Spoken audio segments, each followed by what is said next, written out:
Hawking is the act of carrying goods about to sell. Traders usually advertise them by shouting. The ban on street trading may seem relatively new, but has been passed as far back as 2003.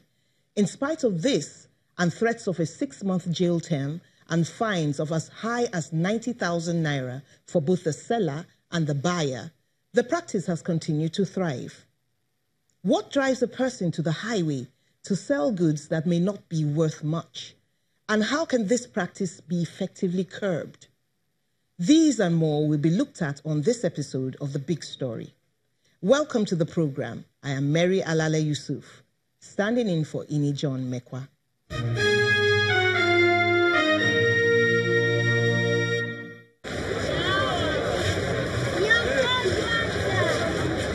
At least 15 years after the ban on highway hawking was passed, it seems parents and guardians are more careful about the times their wards can be found on the streets. But the law was not made for children only. Even in Lagos, there was a time that law was passed and some people were arrested who were hawking on the streets. Even without any law, it is improper for people to actually display their wares on the road and harass even motorists and people who are going their own way and their business. It is not proper. You're supposed to have a shop where you display whatever things you want to sell, and then do it in such a manner that people will come and patronize you. But you do it on the road. Sometimes you expose yourself to the vagaries of the weather, to being killed by accident, and exposing yourself even to robbers. So it is not a proper way of doing business. And I think that in a decent society, people should be advised to rent a shop and sell their goods and whatever they want to market, and rather than carrying it on the road. It's an eyesore. It's an environmental. It's not environmentally neat and healthy for people to do that. To me. Lekon Oyefara is an associate professor and the current head of the Department of Sociology at the University of Lagos. Though he sympathizes with the need for people to earn an honest living, he is concerned that the consequences of hawking might outweigh its benefits.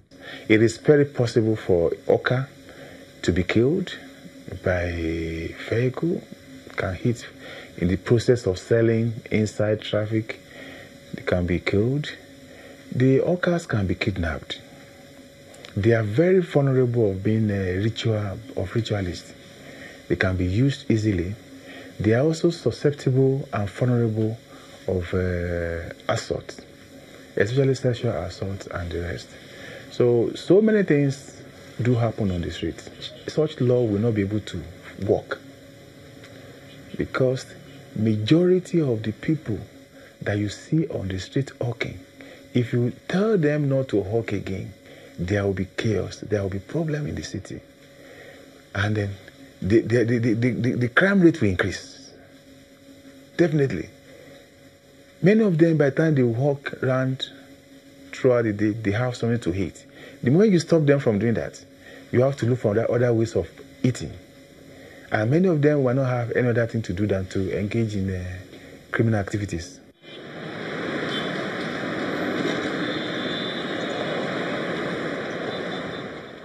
This is Ikoyi on the island, a highbrow area in Lagos State.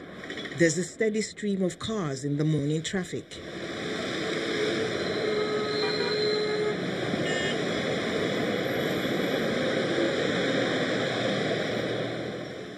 Street vendors bide their time at the sidelines. As soon as there's a lull in traffic, they see their chance. They weave their way in and out of the traffic, sometimes running after their quarry as the cars pick up speed once again.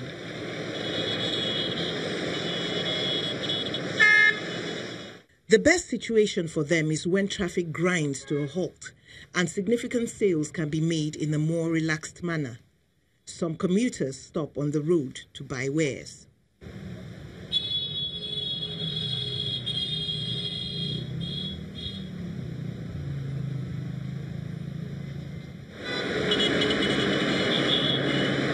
It's pretty much the same thing over in Maryland on the mainland.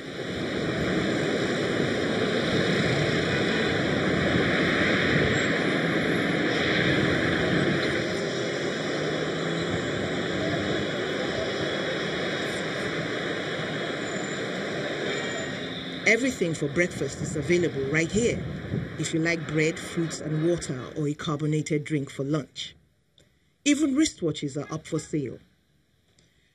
As a highway hawker, one can only hope for a hazardous life, and a tiring one. And this bystander sums it up in an experience. Well, I was actually on my way one day to somewhere where I saw somebody hawking on the traffic. So the person actually wanted to sell something to the person, so he was not running after the person. So the person actually wants to cross. He doesn't know there was a car coming. I think the car hit the person. So that day it was very bad, Sha.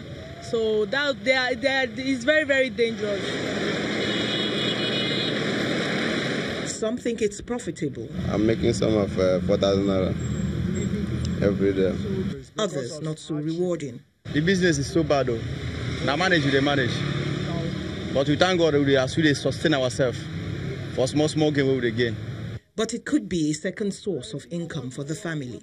Most of all get shop now. But now our wife they there are times we they come house. Two of us cannot face one business now. At least if that one close, the other one go use that one, they sustain yourself.